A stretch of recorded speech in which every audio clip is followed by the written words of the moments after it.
di Islam itu Indah, masih di tema kita hari ini adalah rumah idaman kita. Ini Masya Allah nih, tadi saya udah janji sama jamaah yang di rumah yang mau curhat boleh, yang punya permasalahan rumah tangga boleh langsung aja kirim pertanyaannya melalui email kita di islamituindah@transtv@gmail.com atau bisa di Twitter kita juga di @islamituindah.tv atau bisa di Instagram kita di @islamituindah.tv. Boleh kirim sebanyak-banyaknya bagi pertanyaan yang bagus, nanti insya Allah akan saya bacakan dan akan dijawab langsung oleh Ustadz Maulana dan juga Ustadz Zoki. Mudah-mudahan permasalahan solusinya bisa terjawab ya maksudnya pertanyaannya ya. Oke, sekarang sudah ada di sini Mbak Ayu Azari dan juga perwakilan dari jamaah yang hadir di studio. Langsung aja yuk sama-sama yuk kita masuk ke segmen CHSI. Curahan hati suami istri.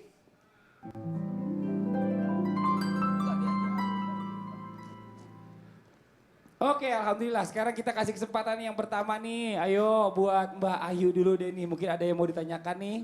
Iya, Silakan.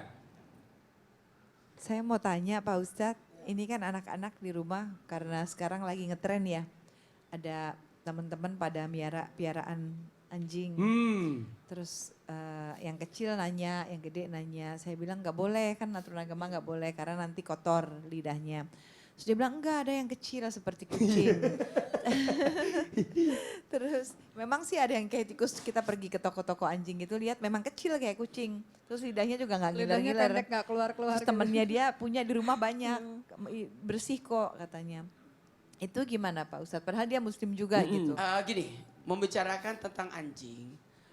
Dua makhluk ini, anjing dan babi, semuanya adalah najis.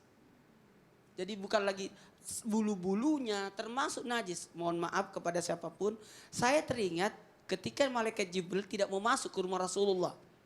Loh, kata Nabi, kenapa malaikat Jibril nggak mau masuk di rumah Rasulullah? Ternyata rumah Rasulullah kebetulan cucu Nabi Hasan Hussein lagi mainin anak anjing. Jadi kebetulan ada anak anjing di bawah kolong tempat tidur. Makanya kata malaikat Jibril, jadi artinya apa? Kalau anjing itu ada di dalam rumah, kalau tadi kan persoalan najis, kan bisa bersih. Anjing saya bersih, bukan masalah itu. Dikhawatirkan malaikat rahmat, malaikat pembawa rahmat, kasih sayang, kebaikan, rezeki, itu tidak mau masuk ke dalam rumah. Bukan berarti kalau begitu aku pelihara anjing masuk dalam rumah supaya malaikat maut tidak masuk. Malaikat maut sih tetap masuk. Iya benar. Tapi yang tidak masuk itu adalah malaikat pembawa kebaikan. Itu yang dikhawatirkan. Jadi intinya segala jenis anjing itu memang tidak boleh pokoknya. Tidak boleh. Yang dari kecil banget yang di lidahnya dalam pendek rumah. juga. Kalau memang mau pelihara sekalian di luar, tempatkan di luar. Iya. Kalau iya, Imam iya. Syafi'i mengatakan memang bulu-bulunya, air liurnya itu haram. Walaupun Imam Abu Hanifah dan Imam Ahmad Hambali mengatakan bahwa air liurnya yang haram, bulu-bulunya tidak haram. Tapi sebagai umat muslim kita menjaga diri dari kehati-hatian. Iya. Masih banyak lagi yang lebih selamat lah, lebih aman Betul. untuk dipelihara. Seperti kucing yang paling dicintai oleh Rasulullah SAW Betul. misalnya. Ini Masya Allah nih, saya sedikit mau nanya sama Mbak Ayu nih dari tadi mungkin sedikit di hati ini kayaknya masih keganjil gitu. Kemarin kan sempat ada permasalahan ya Mbak Ayu ya. Masya Allah dengan adik-adik ya. Masalah almarhum itu ibu jadi masalah dengan adik Mbak Ayu, masalah hak waris. Ini akhirnya Mbak Ayu merobohkan rumah ibu itu tuh gimana sih ceritanya mohon izin? Iya ini perlu, Segitunya. bukan ini perlu diklarifikasi. Iya betul. Karena ada salah paham ya. Mm-mm. Namanya adik sendiri ya mohon didoakan saja. Amin ya Allah. Kalau saya ribut kan kepancing masa berantem sama adik gitu kan. Dulu juga pernah ada anak gitu. Jadi kalau masalah itu rumahnya itu milik almarhumah ayah yang pada saat itu meninggal dunia dan kita sudah mengikuti tata cara bahwa rumah waris itu harus dibagi. Dan itu sudah dibagikan ke semua ahli waris. Kebetulan saya pembelinya.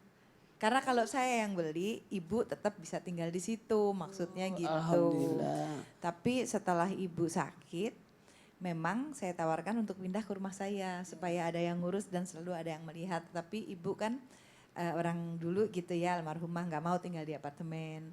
Jadi dia memilih untuk di rumah Sarah. Tetapi dia pengen beli rumah lain gitu. Nah kebetulan ada kerabat saya nih, Bang Sekar yang sempat waktu itu membantu saya untuk apa? Untuk ngobrol sama ibu juga, dijelasin coba Bang Sekar. Negosiasi. Bukan. Apanya? Nih Bang Sekar jelasin. Silakan Pak. Ya. Ya waktu almarhum ibunya Ayu masih hidup, jadi pada saat itu Ayu memang mengajak untuk tinggal di rumah dia karena mungkin usia. Tapi karena ibunya nggak mau, terus mencarilah untuk tempat tinggal yang lain gitu kan. Dan Ayu pun berusaha untuk membeli, tapi apa daya kan ibunya udah keduluan dipanggil gitu. Saya kasih uang sih. Terus dikasih uang untuk pindah, karena ibunya nggak mau ikut si Ayu, jadi dikasih uang untuk mencari rumah yang lain gitu. Dan rumah itu pada saat itu kebesaran dan udah tua dan gak ada yang mengawasi, itu aja sih. Dan kalau sekarang ada masalah ini, saya juga bingung gitu ya, minta didoain aja. Amin. Kenapa kok orang sama keturunannya tapi beda. Dan ahli warisnya itu bukan cuma adik-adik saya, tetapi ada adik dari ibu yang satu lagi juga. Iya. Dan itu tidak masalah gitu loh buat mereka. Jadi Oke, ya Masya mudah-mudahan. Jadi kalau permasalahan begitu sebaiknya diselesaikan kekeluargaan dulu. Ya kita Setelah doakan aja. kekeluargaan Betul. tidak kelar, baru dialihkan ke persoalan-persoalan yang lain. Yang- Mohon maaf. yang bingungnya- Jangan sampai dibawa ke pengadilan.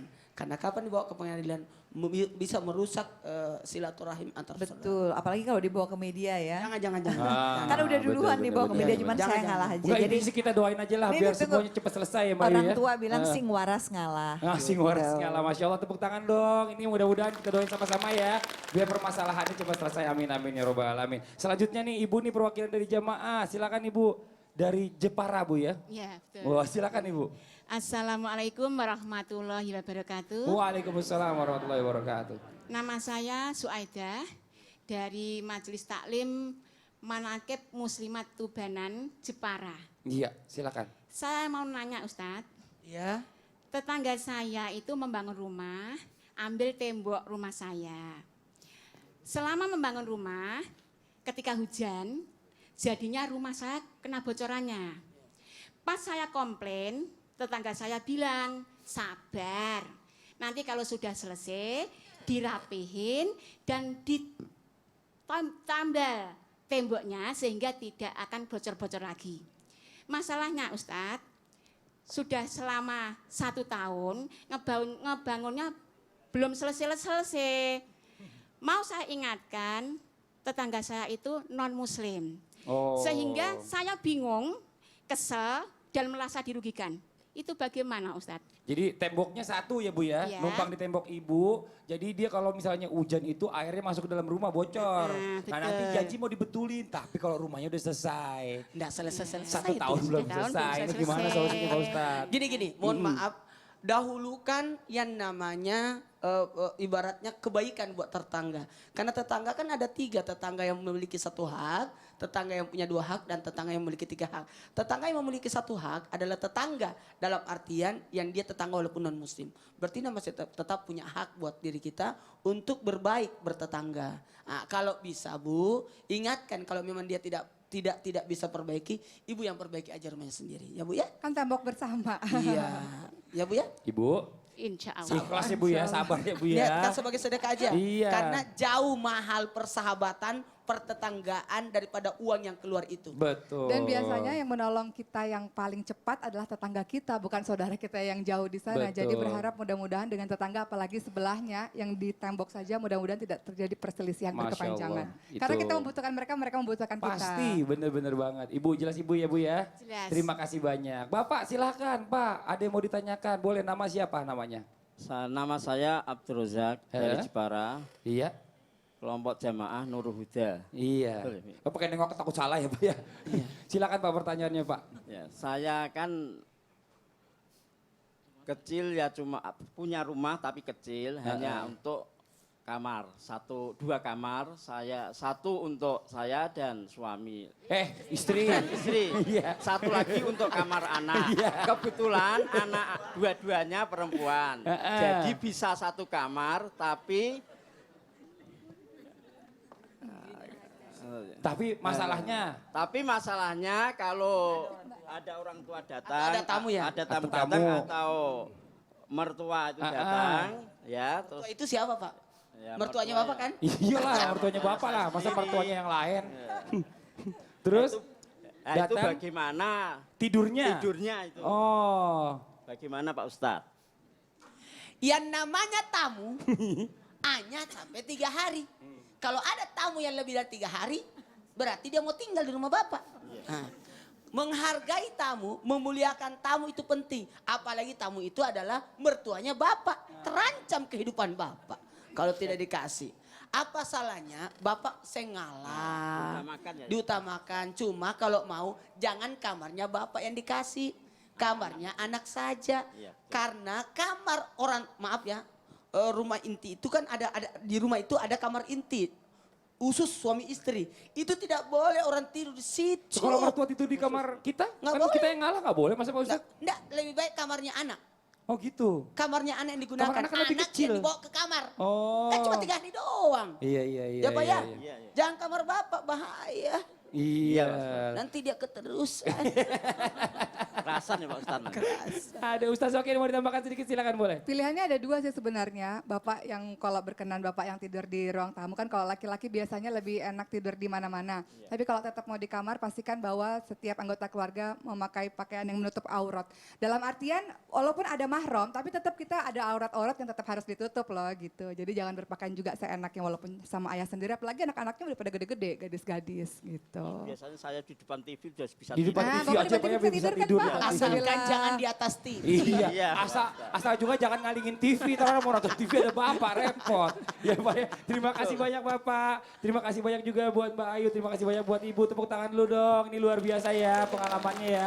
Mudah-mudahan tadi curhatannya tadi bisa jadi pelajaran buat kita semuanya. Buat jamaah yang di rumah jangan kemana-mana, kita akan segera kembali lagi dengan kisah inspiratif yang akan dibawakan oleh Ustadz Syam. Tetap di Islam Itu Indah. Jamaah, oh jamaah, alhamdulillah. Tuh.